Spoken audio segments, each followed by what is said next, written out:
मित्रों, इंसान अपने जीवन साथी के लिए वफादारी और प्यार की तमाम कस्में खाते हैं। और जो व्यक्ति इससे अलग सोच रखते हैं और अपने जीवन साथी के प्रति वफादार नहीं होते हैं, तो उनकी तुलना जानवरों से की जाती है। और सच भी है, जानवरों में मोनोगैमी या एक निष्ठा बहुत कम होती है। अर्थात अधिकांश जानवर हर प्रजनन काल में अपने साथी को बदलते रहते हैं। इसके विपरीत पक्षियों के संसार में ज़्यादा प्रेम और वफादारी देखने को मिलती है। और आपको जानकर बहुत ही आश्चर्य होगा कि सारस सहित लगभग 90% पक्षी मोनोगैमस या एक विवाही होते हैं, जो जीवन भर एक ही साथी में विश्वास रखते हैं। और सारस तो अद्वितीय प्रेम की प्रतिमूर्ति हैं, लेकिन अब सारसों में भी तलाक तथा साथी को बदलने जैसी घटनाएं होने लगी हैं। जी हाँ मित्रों, वैसे तो पक्षियों के अद्भुत संसार में ज्यादातर पक्षी एक विवाही ही होते हैं। इसके बाद भी पक्षियों की दुनिया में कुछ बहुत जटिल और विविध सामाजिक व्यवस्था पाई जाती है, जैसे पॉली एंड्री या बहुपत्नित्व व्यवस्था।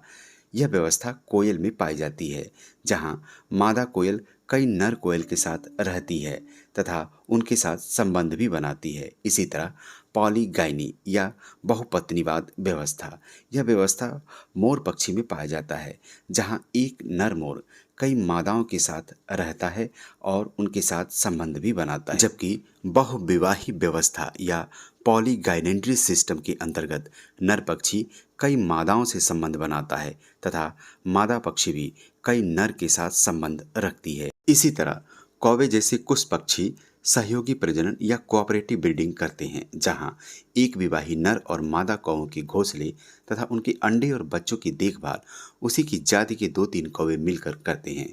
वैज्ञानिकों के अनुसार पक्षियों में इन सभी जटिल सामाजिक व्यवस्था का सिर्फ एक ही उद्देश्य है कि उनके बच्चों या चूजों के जीवित रहने के चांसेस बढ़ जाएं, ताकि उनका अस्तित्व बना रहे। इसी कारण सारस भी अब अपने चूजों के सर्वाइवल के चांसेस को बढ़ाने के लिए 3 सारसों की तिगड़ी या ट्रायोस बनाने लगे। हालांकि सारस बहुत ही टेरिटोरियल बर्ड होता है, फिर भी अपनी जाति की निरंतरता को बनाए रखने तथा अपने चूजों को बचाए रखने के लिए यह अब 3 तिगड़ी या ट्रायोस के रूप में ही पाया जाने लगा। टेरिटोरियल बर्ड वे पक्षी होते हैं जो अपने घोंसले के आसपास अपनी ही जाति के दूसरे सदस्यों को आने की अनुमति नहीं देते हैं। मित्रों, लॉयल्टी की अवधारणा केवल हम मनुष्यों पर ही लागू होता है, अन्य जानवरों और पक्षियों पर यह नियम नहीं लागू होता है।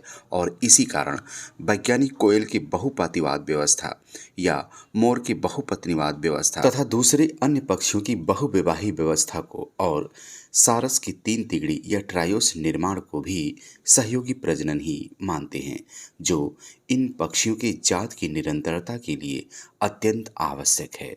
मित्रों, मोर, सारस, कौवा, गिद्ध, कोयल, टिटहिरी तथा अन्य पक्षियों से संबंधित रोचक जानकारी के लिए एक बार चैनल का अवलोकन अवश्य करें। वीडियो पसंद आया हो तो लाइक और शेयर करने की कृपा करें। धन्यवाद। जय हिंद।